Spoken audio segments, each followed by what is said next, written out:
Hello, everyone. Welcome to William and the Magic Box. Today on our show, we are going to have Caleb. Caleb is from Michigan in the USA. So let's see what Caleb has to say. Enjoy the interview. So hello, Caleb. How are you? Oh, I'm doing well. I'm very, very happy to be here and really honored that you invited me to be on your show. Thanks so much. Thanks for taking the time today for the interview. Thank you. Of course. So tell me, how's your morning or day going so far? It's good. I got to sleep in and I had Oreos for breakfast and I'm here talking to you. So it's A plus. Do you consider yourself to be more of a day or a night person?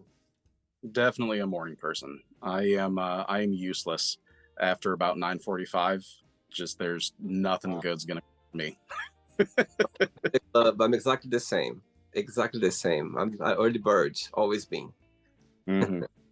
And Yeah, sure. where are you from, Caleb? So I live in the United States. I'm from Michigan. Live on the city called Grand Rapids. Oh my God, if I'm not wrong, I think I had someone on the show from there, on the show Oh, really? from. Yeah, I think so. I'm not sure. Has been so many people around the globe that sometimes I get confused. But the name rings a bell for me, for sure. Very nice. And that's the place where you're born and raised? So I was born and raised in Michigan, but not in Grand Rapids. I'm from a much smaller town, about hour and a half north, called Claybanks Township. That is where I spent most time growing up, and that's kind of what I think of when I think of my hometown. I see. And what do you do for work, for living? So I work as a leather crafter. I actually I make leather kinkwear, so harnesses, cuffs, collars, floggers, and that. Wow. And then I have a day job at a leather craft supply store here in town. Oh, wow. So they are both connected for sure. Yeah. I see. And that's why you have this beautiful um, um, The cowhide, yeah. yeah, the leather behind you. I use the hair on cowhides for the backgrounds of all the pictures that I put on my Instagram. Anytime that I'm doing video interviews like this, I either use a cowhide or one of my blankets. But yeah, got plenty of these around. Amazing. So, Caleb, before we start our journey within the Magic Box, would you like to tell me something interesting about yourself or something that not many people know about you? I mean, most people know most things about me because I'm a very open book. But one of the things that that's just a big part of my life is music. I sing and play the banjo. Been playing since I was 17. Been singing about as long as I've been able to talk. Amazing. Oh, wow. And do you perform as well in some places, or tell me a little bit about your career as a singer? Yeah, so I haven't actually performed or played out since before the pandemic. So before 2020. I've done a couple online like live stream shows, but mostly now the music is just me at home. But I have performed pretty extensively in the past, and I do have some music on Spotify. And Wow. I'm really proud of it. Amazing. Makes sense, your voice right there. Caleb, are you ready to go on a beautiful journey through your memories in life and share your point of views? I absolutely am. Amazing. Welcome to William and the Magic Box. So I've got here my best friend.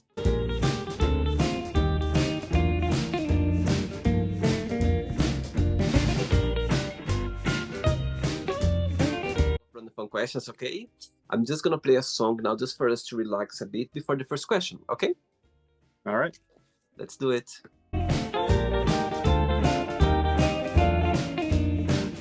Yes, you always can dance with me, always. Caleb, before we start the game, during the join, if it comes up a question that you don't want to talk about some reason, you don't want to answer, always can change, okay? Okay.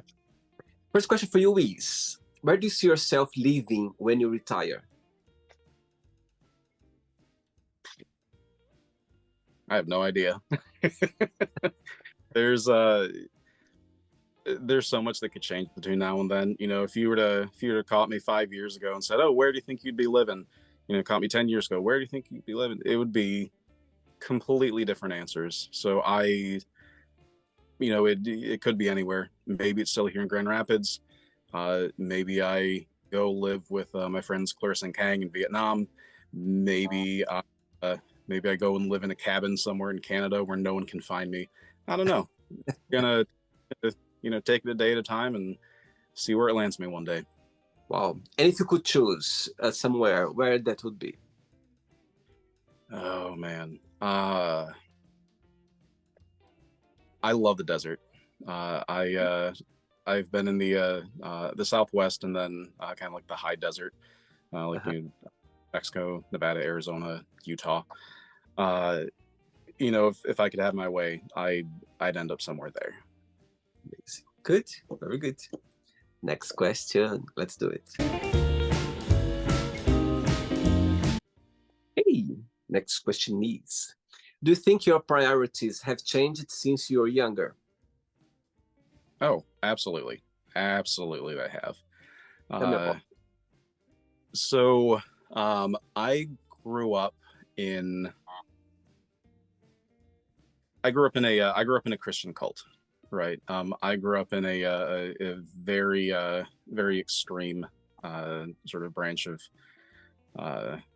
fundamentalism, sort of a charismatic Christian sort of household, and I was my life was the church, from the time that I was born up until I left the faith when I was probably 22, 23.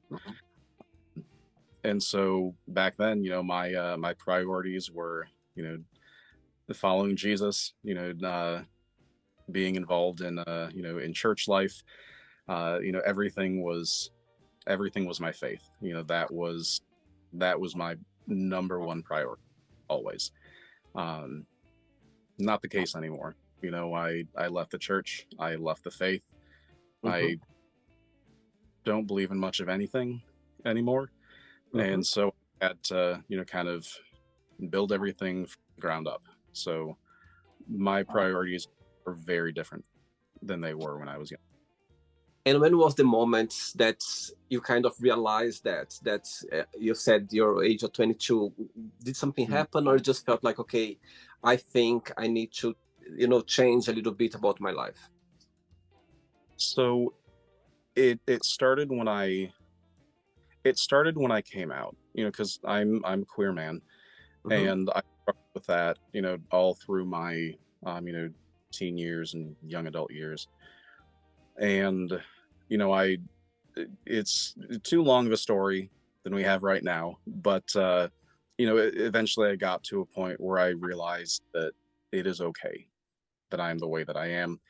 I realized that Jesus still loves me and I can still be a Christian. And came out, and the questions that I had been asking myself and that I had been looking for answers to, that led me to be able to accept myself, that started a line of questions that I couldn't stop. And that got me just thinking and learning and asking questions that eventually led to where I realized I don't believe in the Bible the same way that I used to. I still sort of vaguely considered myself a Christian, believed in God, believed in Jesus, but had left the church. When I lost my faith, it was very, very clear memory. It was 2013, and I was living here in Grand Rapids. I hadn't gone to church in probably a year, Hmm. but I still read my Bible, I still prayed, and I still sang all of the old songs. I love all the old hymns, and I remember sitting on my front porch. I lived in a house on a hill, and I could just barely see the lights of downtown Grand Rapids over the tree line. It was dusk, and so it was starting to start dark, really warm summer night. And I was on the front porch in my rocking chair, singing "Just a Closer Walk with Thee." Just a closer walk with thee. Granted, Jesus, this my plea. Daily walking close to thee. Let it be. Oh Lord, let it be. And I was in the middle of singing that song. And I had this, at the time, horrifying realization that I didn't believe it anymore. And Right. that I didn't believe in Jesus, and I didn't believe, and that I still loved this song, and that I still loved the Bible, but I didn't believe it anymore. Wow. And then I stopped singing and I sat there with my guitar in my arms and just cried. Wow. And then when the tears were all gone and I was just left there, me and my guitar, I picked it back up and I kept playing the song and I finished the song. And that was the moment that I, that was the moment that I, and, kind of the moment that I stepped into, a different world than I had been in before. Wow. Wow, that's powerful, Caleb. Wow, my God. You described now, I could picture you, having this moment, and it's just a powerful moment for you because a lot of people they have those moments as well, and sometimes it takes time, sometimes can be quick, sometimes, it can be in a different way. And it's just brilliant the way you just sang now the song again, and I can see, how it meant for you this moment. It's a moment that's changed your life and direct you to the direction that you find yourself, your truly self. And I think that's very powerful. Thanks for sharing. First Amazing. thing, Next question. Let's do it. Right before the next question, tell me how music came into your life. You said you were very young. You sing since you know yourself, but there was a moment that realized that okay, music is it's me. It's part of me. mm, oh man. Well, my dad was a classically trained pianist and vocalist, and so music has always been a part of my life since the day that I was born. Wow. Growing, with my dad was like growing up with my own private vocal coach, songwriting coach, the whole thing. My older brother played guitar, and he started that, started playing that before I had started playing the banjo, and so I learned a lot of, like a lot of stuff about stringed instruments from him. Uh, but I think that when I started to when I started to perform in front of people, when I started playing for people and playing with other people, is when it started to really get into my, because it had been part of my life, but I didn't necessarily identify very closely with my, like, as a musician, as a singer. Like, I sang, I liked songs. I wasn't a singer, I wasn't a musician. I see. Um, but what changed that?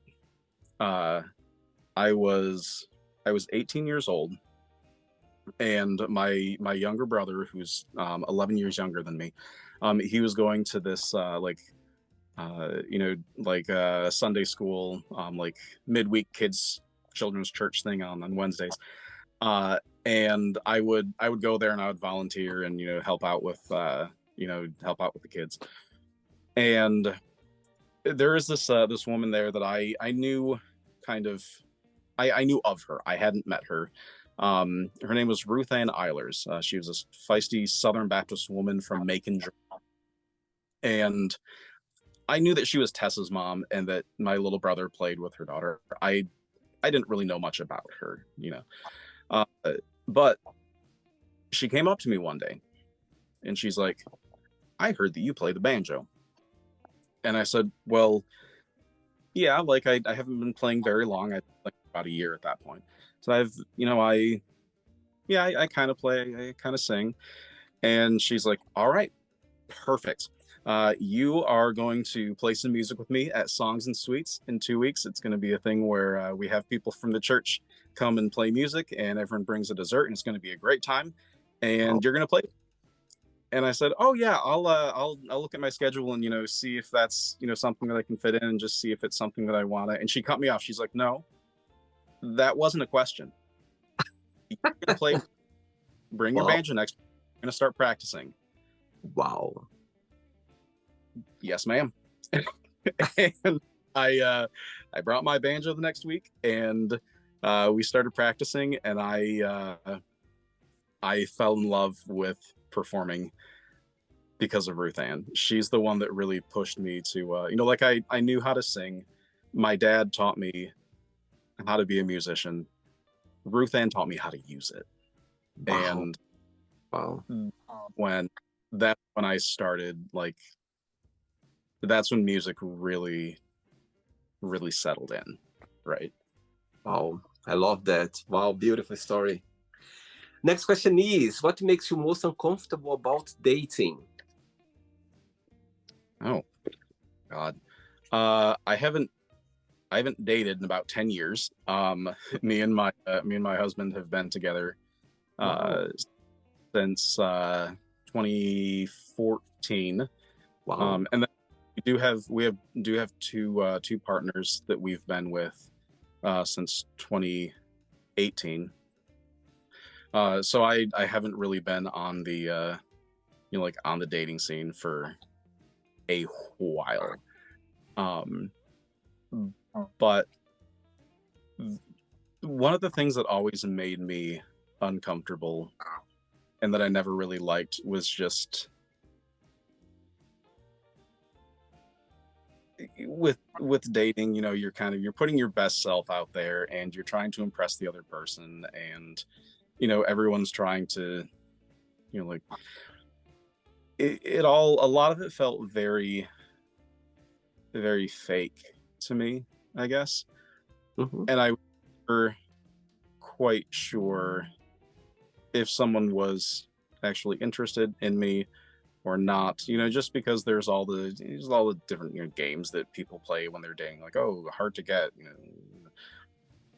I am far too earnest and upfront for the if I like someone and I'm interested in someone, you will know. I'm not gonna have to guess. I don't play around. I don't do all the games. Just like, I like you. Wow. And it was always really difficult for me that other people weren't like that, and that I had to guess, and that I had to put so much effort into trying to figure out, like, you know how do you actually feel, what do you actually want, what's going on here. That was one part that always made me really uncomfortable, just the guessing and the never being sure. Because when I say something, I say what I mean, and I mean what I say, and that's really all there is to it. And I know not everybody is like that. Good. Yes, I love your honesty about dating. It can be tricky, can be difficult, can make you anxious, can make you happy, it's a mix of feelings. And as you said, people want to pretend, people want to impress, and it's all come together. You know what I mean? It can be a bit tricky, but at the same time as well, it can work out. It can, it's like something not knowing. You don't know what's gonna come, not how it's going to go, and how it's going to happen. Yeah. Mhm. For sure. Next question. Let's do it. There you go. Next question for you is, what made you laugh last time, genuinely?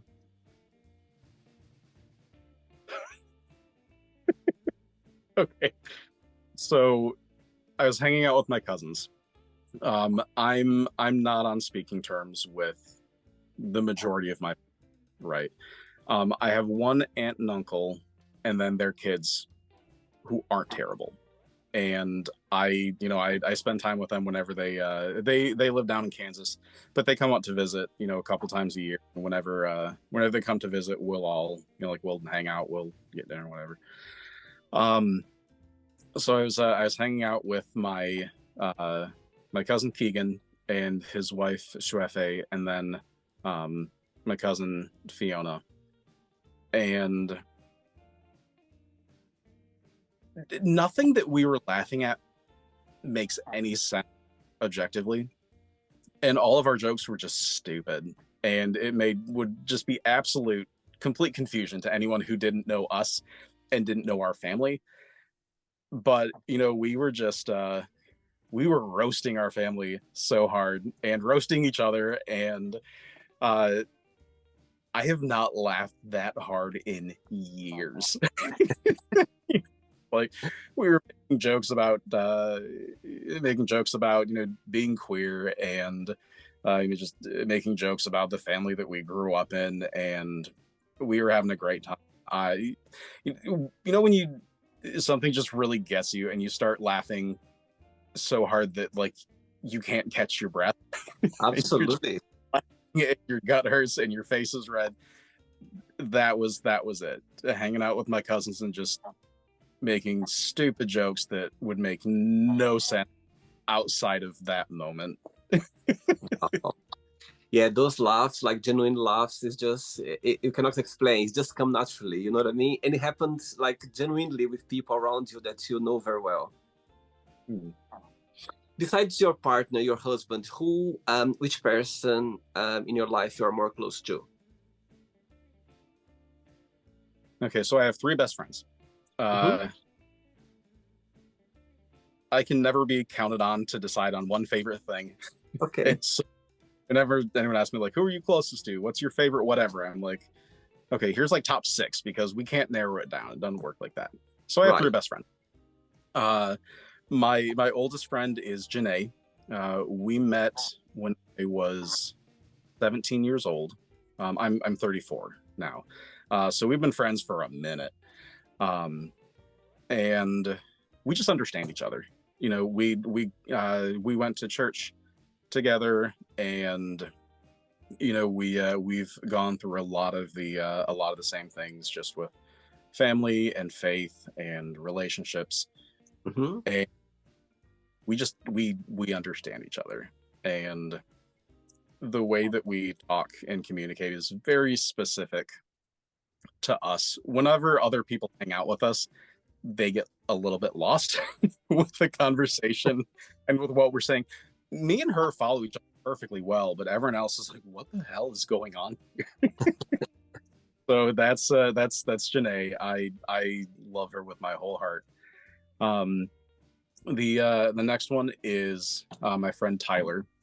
He was my husband's best friend in Mm-hmm. college, and so through Brandon. And we when we first met, he hated me, and I was really intimidated by him because Brandon had just come out, and he was like this, you know 21-year-old 130-pound twink, and I was just this big bear of a man. And Tyler he went full Papa Bear. Like, he's like, you will not take advantage of my best friend. He was just, he didn't like me. He did not like me at all. And I thought he was kind of scary. We eventually did come around to each other, and now we're best friends. I love him so much. But he's really outdoorsy, hiking and like hiking, camping. Last year we went, he lives in Salt Lake City, Utah now. Mm-hmm. Fiance. We went to Zion National Park last year. Went hiking and camping and just being out in the wild, and that's one of the things that I love about him. And He's real sharp, very smart. He's a great Dungeons and Dragons. He's a DM, and he does really, really well with that. Great taste in movies. He's just overall A plus, 10 out of 10 guy. My third best friend is Devin. He's the most recent one that I met, and that was in 2019. We both worked we both got jobs at the same store. It was REI. It's like a outdoor recreation. Like they sell tents and backpacks and whatever. We both worked there, and like we hit it off immediately, just immediately. He's very tall and quiet, really really chill and laid back, and just from day one, like we understood each other. And he lives out in Portland, Oregon now, and we keep in touch, and I'm planning on going out there to visit him as soon as I can, because he moved not that long ago. But yeah, he's very very artistic, sort of. He reads a lot, listens to a lot of music, and we have lots of just lots of conversations about like literature and culture and science and the whole thing. And he's got two adorable little cats that I love. And one of my favorite memories with him is we both got our laptops and a couple blankets, and we went to the university that I went to. There's this one building on campus. It's where the university archives are at. They have like a special special collections library, and then all the university archives in the basement. But at the back of the building, there's just this long wall of floor to ceiling window overlooking the ravines. And it was sometime in like January or February, but it was snowy out, kind of overcast. It was a chilly day, but we got our laptops and our blankets and went and sat by the windows and just wrote together. We would chat a little bit here and there, but we spent a few hours just sitting there writing together. And then we got to chatting with the archivists there, and they showed us this collection of Viet Cong and also like Soviet era propaganda posters. And it was a great day. And that's the kind of guy that Devin is, just let's hang out and write and chat with these archivists and look at old propaganda posters. Great time. I can see all of them right now watching this interview and smiling with your stories, remembering their stories. Right, let's go for the last question, okay? Let's do it. Okay.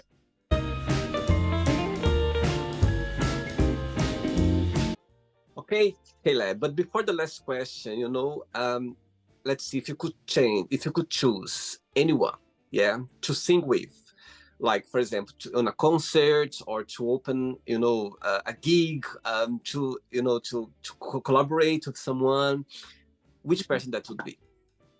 Miranda Lambert, hands down, easy answer.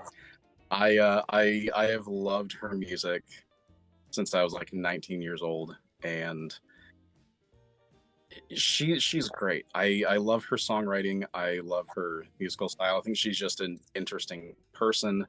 Fantastic voice, and I would love the opportunity to just sit down and sing with her. Wow. Let's hope this interview gets to her, and one day you can do it. Why not? Amazing.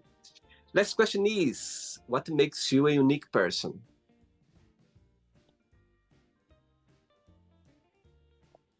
I think that everyone has their their things that make them unique, because all of us are individuated persons. But for me specifically, I think it's a combination of just sort of how I grew up, kind of the unusual circumstances which I was raised. and then just all of the experiences that I've had in life after that. Um, because there's, like some of the stories we were talking about. There have been all kinds of people who have influenced me, and all kinds of experiences that I've had, and this is true for me, and I feel like probably true for everyone else, is that what makes me unique is you know where I come from, where I've been, and what I've done. Absolutely. And when you look back, we go like, you know what? Now I understand why I went through that, because it makes the person we are today. And somehow we are grateful as well for the challenges, the beautiful moments, the sadness as well. And I think everything meant to happen that way to make us the person we are right now, for sure. Right, it's not the end yet. Let's play now the word association game. Okay, I'm going to give away some words. Just tell one word that comes to your mind. Quick thinking. Okay. Let's start with money. Gold. Family. Yikes. Fear. Ghosts. Interesting. Life. Death. Love. Fear. Sex. Drugs and rock and roll. Oh. Religion. Woof. Politics. Hard pass. Friendship. Love. Oh, desire. Sex. Ooh. Drugs and rock and roll, yeah? You're saying, okay, you're saying, not me. Oh yeah, yep, I own it. One word for regrets. Life. Success. Happiness. Wish. Dream. One word for happiness.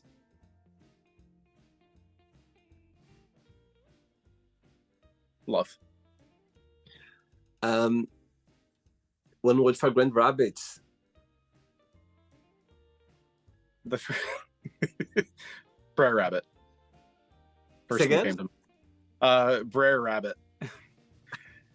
What is that? It's an African American, like a African sort of folk story about a sort of a trickster rabbit. It's one of the first stories that I remember hearing as a kid. It's kind of stuck with me. Interesting. Made my day now. One word for Michigan. Cold. I can feel colder now with your expression.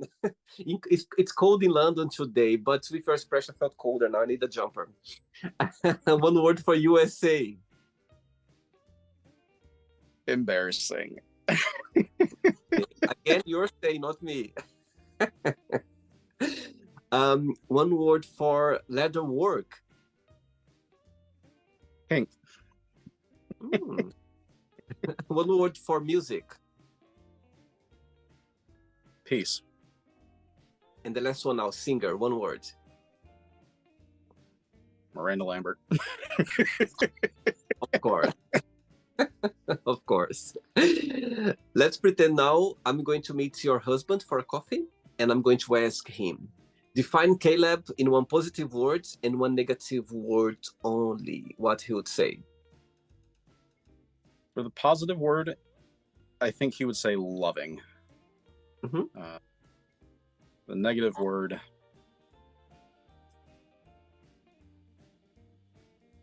there's a lot to pick from. I think lazy. I can be a little lazy. There's a lot to unpack there, but that's the one negative, I think. All right. Let's play now Caleb in the magic box, and you can ask me a question. But good dancer you are, I can see. Right, so you can ask me a question now, Caleb. All right. If you knew that you could not fail, what would you do? Wow, what a interesting question. If I knew I wouldn't fail, what would I do? Mhm. Hmm. Wow, you put me in the spot now, Caleb. I was expecting this question. I love it. Wow. Okay, okay. You know what? I uh, I would do the same even if I knew that I would fail. I would do the same. I would go for it. Literally. I think it's something about my personality, something that, whatever I do in my life, I go for it. Knowing that it can go wrong, yeah, but at the same time as well, knowing that can go right. So I think I would do the same as well. I wouldn't get intimidated by it, knowing that I would fall, or I wouldn't. I would take the risk for sure. I would take the first step. I think it's something about me that it wouldn't. I would be fear. I would feel fear for sure, but even though I would go feeling fear, like feeling scary, I would go for it. I love your question. Wow, I love your question. I love your answer. I think we should all be a little bit more like that. Amazing. Thanks so much. My God, you put me in this spot now. If I'm not actually over 1,200 interviews on the show so far, I don't think no one ever asked me this question. Wow, that's why I was like, what am I gonna say? Wow, amazing. Uh, the questions for me to give you a new one. Damn. I love it. Wow, amazing. Did you enjoy the interview, Caleb? I had a great time. This was fantastic, and thank you for having this conversation with me and for just giving me this opportunity to talk with you. Oh, thank you so much. I'm here the one thankful because nowadays we are so busy with our own lives, and when people take their time for us to share a moment or to share experience, a dream, I think it's priceless because we are sharing a moment right now. I think it's great. Thanks so much. Thanks for taking the time. But before you go, if you can share a positive message or anything that you live by. There is. I don't believe in the Bible anymore. Mhm. It's still in my bones, and there's still a lot of it that I hold really tightly.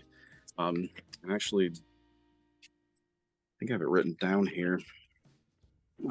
There's this one verse from I think the Apostle Paul. I think it was his letter to the Ephesians. He said, "Don't waste your time on barren pursuits of darkness. Expose them for the shame they are. It's a scandal when people waste their lives on things they must do in the darkness where no one will see. Rip the cover off these fears and see how attractive they look in the light of Christ." Wow. And I understand that a lot differently Mhm. than I used, but I do still think that it's very powerful. There's so much about ourselves, and especially as a queer man, right? There's so much about ourselves that we're ashamed of and that we're afraid of and that we don't want to talk to people about. But I think that real connection, real peace, and uh, just really genuine self-love comes from really looking at yourself, all the things that we like to hide, all the things that we don't talk about, all the things about ourselves that scare us. If we don't talk about these things, it's going to grow in us, it's going to turn inwards, and it's not going to be pretty. And so Mhm. I still live by that. The things that scare us, the things that we don't want to look at, you have to look at them, Um, and you will be better for it, and you will have a happier, better connections, and you will live in the light because of it. Amazing, amazing. Caleb, it's very interesting. You talk about your connection with church, and I had yesterday actually a minister on the show. He's a minister in the church, Lutheran church, and he's an open gay man, and he talks about religion. He talks about his journey so far, the acceptance of the LGBTQ plus community, and you need to watch it. Actually, tonight I'm gonna post a teaser video of the interview, and it would be good for you to watch it because it's so fascinating to see how he talk about it, and the way you talk as well. It's made me think of him because it's very interesting. Thank you so much. Regards to your husband, to your partners, to your friends, and we keep in touch. Okay, it was a pleasure connecting with you. Thanks for singing as well. I loved the way you sing. You sang on the show. You brought your voice there. Thanks so much. Okay. Thank you. We'll see you. Take care. Bye bye. So, did you like the show? Don't forget to give a like, share it, and also don't forget to subscribe to the channel. And if you'd like to be part of the show as well, first, subscribe to our channel, and after that, just go to our website, www.williamandthemagicbox.com, and send us a request saying why would you like to be part of the show. And I see you there. Bye bye. See you next time.